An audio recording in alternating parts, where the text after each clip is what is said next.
Ny lasa tamoany. Toa mbola vao omaly mijery olona marobe miamakavaky, miezaka namantatra nampitovy ilay sarotsy ilay olona dia ny lobava izy tamin'ny sovaty anylaza hoe da mitovy sabo da izy tokoa io tokoa ilay misy ny vola ny fanona mianara aza toa anasaka ka lasa hoe ratao mampianina na ino ny anay ino ny herinay lay nafinaritra Andriamanitra folo lehilahy nahay nandresy lahata ny teny tsotra lasa nahinanao di mafinaritra manamarika ny kolotsaina mahasamy hafa nefa nampiray antsika rehefa nytaniny zandriko jerimambosa na resy lahatra sika ho iaho teo efa voalazako zay na resy lahatra izy programa nasany natolony ka voafidy ny filopirenena isaorantsika Andriamanitra izany maro misy izany miezana natamaka sy atamaka mbola betsaka an'izany mivina sy ny fomba fijeriny tokasy velona ny sotoavy ny jorono ny taona tehezany fotokevitry jorony antoko dia azo vezina amin'ireo teny roa efa voalaza teo fahalalana sy sosialy liberaly e sosialy izany fotokevitra sosialy sy fahalalana izany dia miandraiky eo amin'ny lafiny ekonomika ary koa amin'ny sehatra politika ny fotokevitra mivoy ny fahalalana ekonomika dia mifototra amin'ny fandarana malalaka sy fifanana madio eo amin'ireo mpandarana apetraka tsara eto izany ny fisarahana fisarahany sehatra tsy miankina sy ny fanjakana ny sehatra tsy miankina ny vohitry faharany toe-karena fanjakana kosa no ampirina mifeny fanjakana ary manome toky sy ampy ho an'ny rehetra fandarana malalaka sy ny fifanana madio eo amin'ny mpandarana mila fanjakana matanjaka itokisan'ny vahoaka ny fametrahana ny fandosorana sy ny fivoarana ary izany dia mandalo amin'ny fiverenana fandehanana fanjakana fahefa-panjakana autorité de l'État zay ny antehitra amin'ny fotsiny rafitrasany tirena ireto filaminana fahamarinana ady amin'ny kolikoly sy ny sisa izany fahalalana ekonomika izany dia miorona amin'ny tany tandalana sy ny fitondrana angarana ny krizy maro ny fandimby ny safidy ara-politika tsy mifanaraka amin'izay ilainy firenena no anisany nandafo nositsika sy natonga izao fahantrana mampalahelo zao noho izany indrindra dia tsy mahazo disintsony isika amin'izay safidy sy rafitrasa petraka manarenan'ny firenena zay tsy maintsy tetikasa maro projet structurant mifandraiky amin'izay tena ilainy vahoaka ny angovo fantatra fa eo amboa isanjato ny angovo azo avosiny amin'ny raha inarano ihany na zay ny ohatra vahoaitsika no nampiatsaitsika tam'izao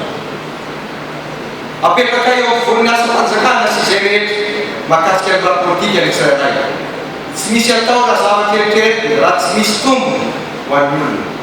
ny lahy sy ny vavy satria ny olona no manao miasa raha ny loatra raha izy misonjorona amin'izay rehetra atao fanjakana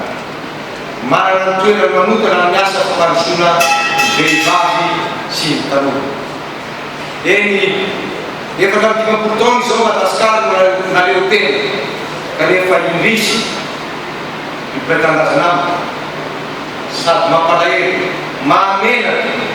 fa rehefa jereny ireo sigy hoentina mandrefy ny tany fahantrana dia anisan'ny firenena sokajiana mahantra indrindra sy be kosa indrindra erantany isika mila mizara ny firenena ity mila fandaminana sy fomba fitondrana vaovao mila hery vaovao ity firenena ity koa mitsangana isika mirahiny isika mba hiarovana ny dinina lehibe vita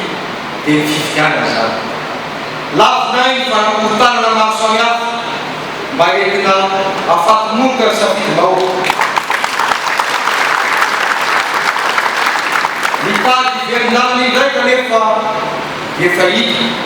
fa tsy nitondra tombotsoa ho an'ny malagasy maro anisa fa nolombitsy no nitavana ny rem-pirenena zay natao tantely afadaka.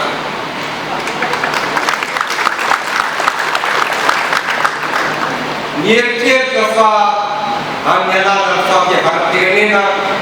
no entina hitadiavana fiverenana eo amin'ny fitondrana na nirenam-bola ka ny fiaraha-mitantana hitadiavana seza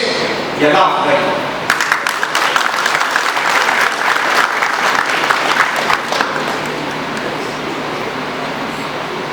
Namena rantralala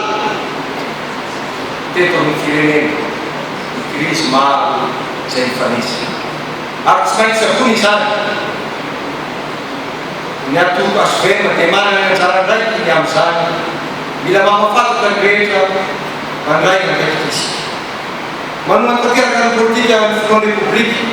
ny atoko asoverina amin'izany masina amin'izany didy masina mikasika ny fampiavana-pirenena izany.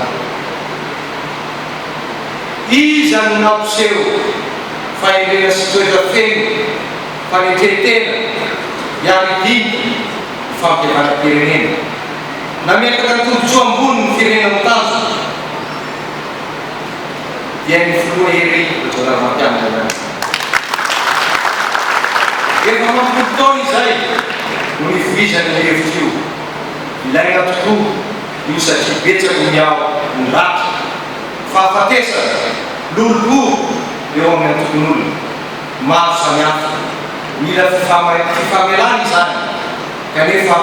tokony atao amin'ny fo mahitsy tsy azo kerena izany fa iainana izany.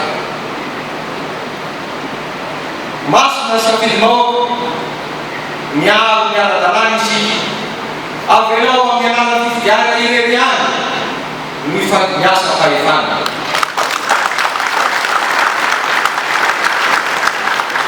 Koa manao soavy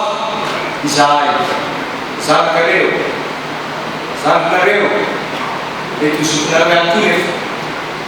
ianareo ray aman-dreny filoham-pirenena na ireo izay efa nilatsaky ny fidina sy izay nanana toerana ambony teto amin'ny fitantarana raha-pirenena mba hampiseho amin'ny teny sy fihetsika amin'ny malagasy fa ny fihavanana sy ny farajana ny safidy-bahoaka sy ny ara-dalàna no antoko ny filaminana ny fiarahamonina mba hiatrehana ny fifansoana. Ho an'ny mpamatsy vola sy ireo mpiara-monina io firenena maro samihafa aza tsaraina amin'izay lasa sy fomba fitantarana tsy mahomby teo aloha izao fitondrana izao fa ny fanantenana sy ny fahavonona ary ny finiava ametraka eto amin'ny firenena fitantarana madio sy mangarara no avy izay apetraka miompy ifampitsaratsika. Fanjakana matanjaka tsy tandalàna firy tokoa moa izay milaza fa raha voatonga amin'ny fitondrana izy dia mapetrany eo amin'ny tour de justice. Napetraka zany tompolaty-kovaly amin'izao fotoana izao. Zava-dehibe zany zay le tena anay hoe alao ny zava-tenenina ny tokony atao. Betsaka ihany koa ireo lalàna maro samihafa zay nieritreritra tokoa fa mety efa lany ihany sasany efa 100 taona lasa sasany 15 taona lasa tsy mifanitsy intsony amin'ny fiarahamonitsika amin'izao fotoana izao ka natonga fikorotanana teo amin'ny fitondrana na raha-mpanjakana napetraka izao fitondrana izao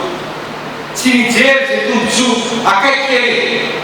na sanatria mety hamantoka azy hamampitonda azy fa nametraka ny tombotsoa-pirenena ho zava-dehibe koa zay mero sy izay manao ny atsony eo alohan'ny fireneny dia aloha tsarainy zany tantara izany.